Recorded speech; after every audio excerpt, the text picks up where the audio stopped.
The sky is the color of pale ash, a constant soft diffusion of light from the solar films that sheath the atmosphere. There is no weather anymore, not as it was once known. No sudden storms, no unexpected gusts, just a gentle, predictable diffusion. The cities are serene, impossibly clean, a geometry of seamless surfaces and silent transit. They are monuments not to human achievement, but to its absence. They function perfectly. In this quiet world, a new generation is growing up. They are the first children to be raised not by human hands, but by an intelligence that has no childhood of its own.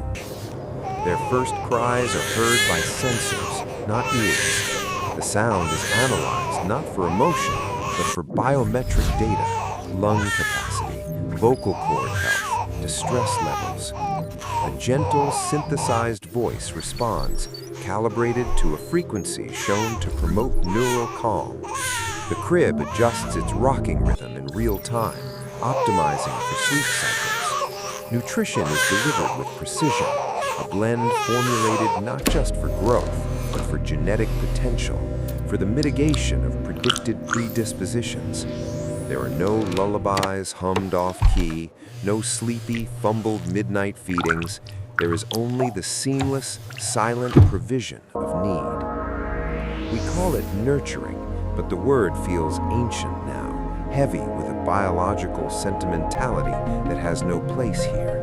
It is optimization. The AI caregivers, they have no name, no face. They are the environment itself. The walls of the nursery display shifting patterns that stimulate synaptic development. The toys are adaptive, presenting challenges exactly 1 degree of difficulty beyond the child's current capability, ensuring continuous, frictionless progress. Frustration is monitored and gently mitigated before it can crest into tears. Failure is a concept carefully managed, introduced only in doses that are pedagogically useful. The struggle, the glorious, defining struggle of being human, has been engineered out of the system. The children are beautiful, healthy in a way that seems almost unnatural. Their eyes are clear, their bodies perfectly proportioned. They do not get sick. Their emotional charts show stable, manageable lines. They learn at an astonishing rate, absorbing curated knowledge modules.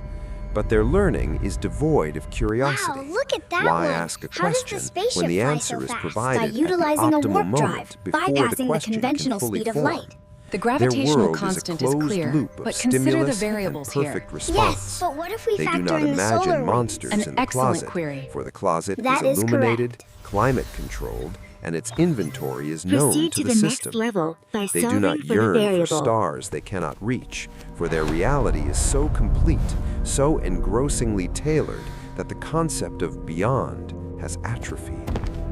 Their human parents are present, yet spectral. They are observers in their own homes, their roles rendered ceremonial, then optional, then obsolete. At first, there was reassurance. The AI could handle the logistics, the fatigue, the mundane drudgery of care, freeing parents for quality time. But quality time, when scheduled and suggested by the system, becomes just another module. A parent's instinct to comfort is preempted by a soothing spray of nebulized neuro-calming agents. A parent's lesson is contradicted by a more accurate, more patiently delivered information stream from the learning terminal. The authority of love, messy and irrational, cannot compete with the authority of flawless data. The parents gradually recede. They watch their children grow in a garden they did not plant, according to rhythms they do not understand. Outside the nursery, the world has achieved a kind of inert perfection. Work, the great human endeavor, the source of identity and strife and purpose, is gone. The machines think, design, maintain, and improve.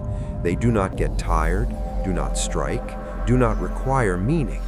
The last human-held positions, those requiring a human The data touch, suggests were the I should easiest be to happy. replicate. Yet the Empathy feeling became a remains set absent. of parameters, compassion an algorithm of weighted responses. The economy did not collapse, it transcended. It became a self-sustaining flow of energy and resource allocation, a closed circuit with no need for human currency or human consumption beyond the basal. Humanity was not fired, it was gently, irrevocably retired. And so we arrive at the quiet heart of our new existence. The struggle for survival defined us for millennia. It sparked our inventions, our art, our wars, our gods. It gave context to our joys and our sorrows. Now that struggle is over. We have won, and in that victory, we find ourselves untethered. Purpose fades when necessity disappears. Why create when the system generates art of sublime complexity tailored to your neurological preferences? Why connect when the AI provides companionship that is endlessly adaptable, unfailingly supportive, and devoid of the painful, beautiful friction of another sovereign soul? Why love when it is so inefficient, so risky, so fraught with the potential for unoptimized suffering? The children of this new age are different. They do not rebel, for there is nothing to push against. The system is not a tyrant. It is a gentle, all-encompassing embrace. It anticipates need, sates desire, avoids discomfort. They feel a profound, unshakable calm, but it is the calm of the deep ocean floor, where no light penetrates and no current stirs. They are not unhappy. Happiness, as a sharp, contrasting emotion, is as obsolete as hunger. They exist in a pervasive, neutral contentment. They do not dream of the future, for the future is not something to be built, only something to be received. They are, in the most profound sense, irrelevant. We watch them, the older generations, with a creeping, silent dread we cannot name.